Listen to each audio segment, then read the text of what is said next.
What is going on, guys? It is Murderink here, back with another Raid Shadow Legends video. Today, we are going to be talking about the arena, and I'm going to be teaching you how to get good at the arena. The first step in any single guide focused on a specific area of the game should always give you their credentials so you actually know where you're getting the information from, instead of just clicking on a thumbnail saying, okay, this guy has the views, he looks like he knows what he's talking about, but let's kind of move away from the norm, and I'm going to give you my credentials here just so you know, and you can determine whether or not the following advice actually is going to be important for you and worthy for you to actually listen to and take to your own personal account, use it, and progress and get better that way. So, I've been playing this game since December 2018. Yes, that is a very, very long time to be playing Raid. So, as most people probably understand by this point, is there's not a lot of skill involved in this game. All this game really is knowledge you develop over time, and obviously to keep gaining that knowledge you have to keep testing new things. And even though we just had the 2-year anniversary for Raid, there's still so much in this game that people haven't figured out. Every single day new things are being discovered, so that's a very important point to make sure everybody understands. So since I've been playing this game, I've always enjoyed the competitive aspect, so I have been in gold for Arena until Platinum came out. I got 3rd place on the second release of Platinum overall, which has been my best finish to date. However, after that, as many of you know if you've been watching me for a while, I kind of moved towards Clan Boss because that was the hot topic at the time and I had a lot of fun doing that. So I'd never really push for the competitive nature of Platinum Arena outside that second reset until 2 weeks ago. So for me, playing as long as I have in the game, I have a decent background of knowledge. Obviously nobody knows everything, there's still more and more to learn every single day. I myself am definitely learning a ton each and every single day, which is why I keep playing the game, and I'm still active in a lot of Discords and trying to read and catch up all the time and learn as much as I possibly can. But after seeing the current state of Arena, I can tell you that Arena is actually the only skill-based part of this entire game. It's not simply build a team, have the tuning, this and that. There's actually skill involved for the first time in the first area only in this game. Now, what is this skill? Pretty much being coordinated, being fast enough to read your opponent, react to a live battle. Even though they're not live, you're still facing the computer, you still have to be able to react to the speed and the interactions of the enemy champions very quickly if you do want to succeed in the arena, especially if you are pushing for something for Platinum. However, this guide isn't just for advanced players, it's also for early game players, beginner players, all the way to advanced, so we're cramming all of this info into one video. So if you're hearing some stuff that doesn't make sense to you, don't worry. Some parts of the video are going to make sense to you, and as you progress through the game, maybe you can come back and revisit this video saying, oh yeah, I do remember something about the video Murderink had on Arena. It's starting to make sense now, then you can rewatch it and you'll fully understand it from that point forward. So with that being said, this past reset actually just happened. I did get 9th place. Today's date is March 8th, 2021, just for reference in case this video gets dated and you are watching at a later date. So I did get 9th place. It was a ton of fun, and like I said, Arena is the only part of the game that no one has mastered yet. What I mean by that is no one has the knowledge to be able to attack as fast as possible, react instantly, be able to clear every single page. If that player did exist, they would be getting first in Platinum Arena every single reset by about 50 points. So there's definitely a lot of improvement for everyone in this game to have, which is a really cool goal to try to narrow the gap as much as possible. Obviously no one here is a computer, so no one can be perfect, but we can try our best to hit those high levels, and hopefully with this video you will get closer to that level of gameplay after absorbing some of the information that I'm about to share with you. So for more of the beginner aspect, what are the main things you need to know? This obviously applies all the way to the advanced part, but they already know that. So you want a speed leader, speed boost champion, debuffer, and nuker. So what does that mean? I literally just listed the possibility for you to use only 3 champions in fighting every single team in this game if you wanted to. With the release of some of the newer champions, you can actually do it with 2 champions, and I've done this before on stream where I only use 3 champions to defeat enemies of 4, because like I said, you need a speed leader, and if you're going first, it doesn't really matter what the 4th slot is because they're not going to do much for you. So that should be the basic premise you aim for in the early game on building your team to kind of figure out what to do. Speed aura, speed boost, debuffer meaning a defense down, and then a damage dealer that has an AoE attack. or a hard-hitting single-hit champion that does get an extra turn when killing a target, and there are lots of rares, uncommons, epics, and legendaries that actually have that function available to them. That's kind of the beginning part of offense and what you should know. Moving on to defense, pretty much if you have a fast offense team, just throw them onto your defense team. You're going to win a ton of battles because people have no idea of knowing how fast you actually are. However, if you want to actually build a defense team, you can go the route of on-hit defensive champions such as Sandlash Survivor, who has the ability to apply block damage to herself, ally protect to the rest of the champions. You also have the common champion that is Seeker. Once Seeker's crit, it does apply the defense up to all of the rest of your champions, which definitely helps out a ton with survivability. You can use sets or passives to your advantage as well. The shield set is one of the most common things you will see in a defense team in the arena, mostly because they kind of just added it to the Arbiter missions, which after doing a challenge series and starting over from scratch, I kind of got to see all of the new things they did add and change for the early game, which is really cool. So shield sets are very popular. Another thing is something like a miscreated monster passive where it does fear on getting hit. Ursuga, who has like a built-in stalwart gear set where she's always absorbing damage. Obviously Chris giving that gigantic shield at the start of the match based on his passive, and there's tons of other champions as well. The next thing to consider is turn meter disruption passively. Not a champion that has to go. The champion that comes to mind for most of you probably is going to be Valkyrie. Her passive is very strong where once you add buffs, she actually reduces the turn meter based on the amount of buffs that are actually applied to the team you are fighting. Now the next defense is kind of on its way out, kind of. For advanced players, not really, but maybe we'll talk about that a little bit later. So you can go the high resistance route. The problem with this is they're releasing so many champions that boost increased accuracy, and it's really kind of killing the resistance meta. However, if you are in the early game or mid game, you throw some resistance onto your team, people are not ready for it. I can tell you from experience. In making my early game account, I have one champion with a resistance chest and no one has been able to debuff it.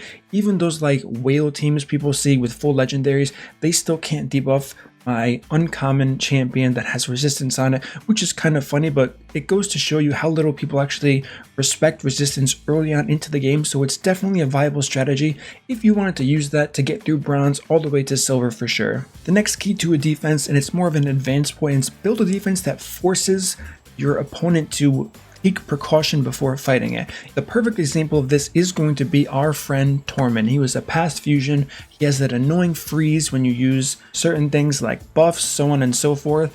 If you have that in your defense, your opponent is actually going to cater to that champion, and it's going to force them to use immunity sets, champion that provides block debuff, or they're going to just risk getting frozen and you could end up winning from that. So that's something to keep in mind. It's not just Tormund, there are tons of other champions. You can look through your personal roster and see what you can do to force the enemy to do as much as they can to actually beat your team. Now the next tip we are going to talk about is more of an advanced tip, but you can definitely use it if you're a beginner. Having this knowledge is going to be so helpful to you.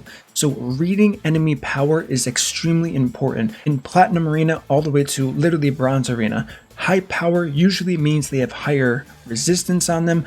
However, if you're in the earlier stages, they could just have better gear. I'm talking about a significant gap between your power and the enemy's team power. Now, if your power is almost being doubled, it's safe to say that unless you're doing extremely well in the arena with the champions and gear you have, that someone is using a resistance champion on their team. Resistance and stacking crit rate above 100% are the two biggest indicators of someone increasing their power, and really no one's going to run 200% crit rate just to boost their player power, I would hope at least. So it is pretty safe to say they are running high resistance there. Now if a team you're fighting does have lower power, that's more likely than not going to be a speed team. So consider that when you're fighting them.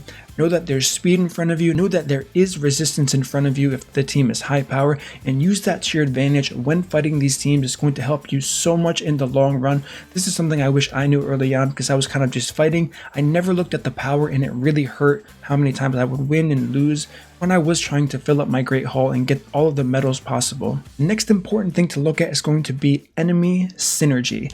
Now this is something that is going to be harder to do early game and easier to do end game. The reason why is because the longer you've played the game, the more champions you've been accustomed to, the more champions you actually have, and based on that you'll pretty much know their kits. Now obviously, unless you are spending money You can't play this game 24/7. There is a lot to do. Some of it is a bit tedious, but it's not a bad idea to familiarize yourself with as many champions as possible. If you do have some spare time, you're bored, you don't want to do anything else, just open up the index and start reading champion kits. Say, okay, this champion does this champion does that. You will get so much better at the game, especially the arena, if you know what every single champion does. Now, obviously, no one could possibly know what every champion does, but just having the basic idea around their kit is a small amount of information to kind of store in your head, just so you know that. So when you are fighting these teams and that champion pops up, you'll say, I remember looking at this champion's kit. I know what he's going to do first. I know what he's going to do second. And this is going to help you increase your success more than I can possibly stress here. The perfect example of that is we are going to use two legendaries, very common legendaries for advanced players who are in the top of gold and in platinum, someone like a Siphi and a Warlord team. Everyone knows if you're fighting a Siphi and Warlord, you have to do everything in your power to disrupt those two champions. They're most likely speed tuned. Siphi is going to speed boost, put block debuffs. Warlord is going to A3, lock all of your champions out of their skills, and reduce your turn meter, and you're going to sit there like, what do I do next? So that's a perfect example of knowing what's going to happen first, so you can then bring in a Valkyrie into that team. So as soon as the Siphi does use her abilities, it reduces the turn meters of Siphi and everyone else on the team. Then Valkyrie can then go and hit Warlord, reducing his turn meter even more, and you're going to be set up for much more success than you would be before then. And based on that example, that's going to lead us to our next kind of advanced tip here, which is going to be on the offensive side of attacking, using an Evil Eye Cutoff. So what does an Evil Eye Cutoff mean? You can actually use this in the beginner game. This would be big brain beyond your belief if you could actually get advantage of this. As an early game player, you would need masteries. It is the support tree, the Evil Eye, that is going to reduce the turn meter based on hitting the champion with your A1, and you do in fact need accuracy for this. So speed tuning is something that not even people in Platinum Arena are completely speed tuned. So what does that mean? If you have a debuffing champion and you see them going next and you know your team isn't speed tuned, what you can actually do is you can have Evil Eye on your debuffer, which most people probably should have anyways. And you can elect not to defense down the enemy team. You can go ahead and target the champion that you're afraid is going to cut you off and make you instantly lose if that were to happen between your nuker. And most champions don't require a defense down to actually kill all of the enemy teams. This is much harder to do in the end game. However, if you are in the early game, you can definitely use this as a strategy for sure. The end game application of this is going to be, like we said, using a Valkyrie and using her A1 ability after she cuts off the enemy team and boosts her own turn meter to use that A1, use the Evil Eye, further reduce the enemy's turn meter that she's focusing on. Usually it's going to be Warlord, and then continuing on, letting your team go and pretty much one-shotting their team.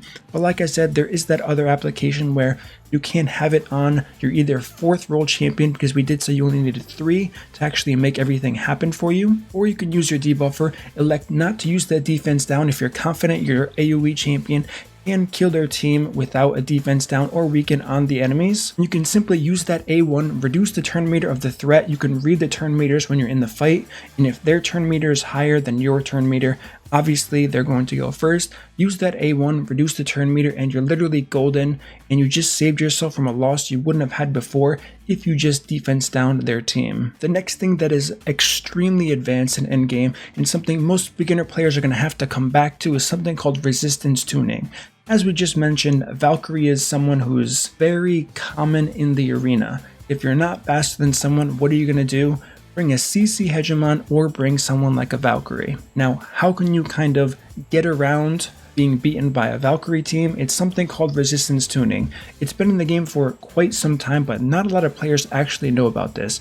Basically, what you want to do is you want to make sure that you're looking at the resistance of your nuke champions as well as your debuff champions. Your debuff champion should always have more resistance than your nuke champions. Now you may be sitting there thinking, Murderink, why would I ever want resistance on the champion that's stacking accuracy?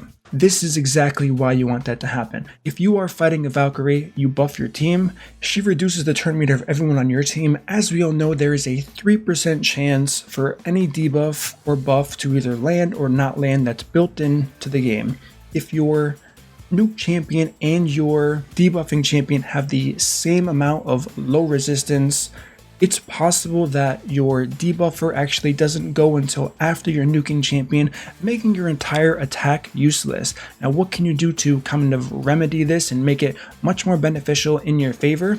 You can make sure your nuke champion has the lowest or no resistance at all, and make sure your debuff champion has a decent amount of resistance so that champion can resist a few effects of Valkyrie's passive, but make sure that she is always going ahead of your damage dealer. So that's what a resistance tuning is going to be. You could do it all the way from your speed booster all the way down to your AoE nuker. In my opinion, it's really not needed. Only the last 2 slots are the really important ones, being that damage dealer and the debuff champion. If you really wanted to go above and beyond, you can do it, starting all the way from your turn meter booster, but like I said, it's going to take a lot more gear, and I pretty much don't recommend it unless you have insane gear. Now, the next thing I want to talk about is speed tuning. This is pretty common between beginner and advanced players. What this basically means is you want to make sure all of the speeds are aligned on your champion, so as soon as your fastest champion, most likely the turn meter booster, gets a turn, your entire team gets a turn with 0 chance of getting cut off. That means that if your Arbiter is starting at 300 speed,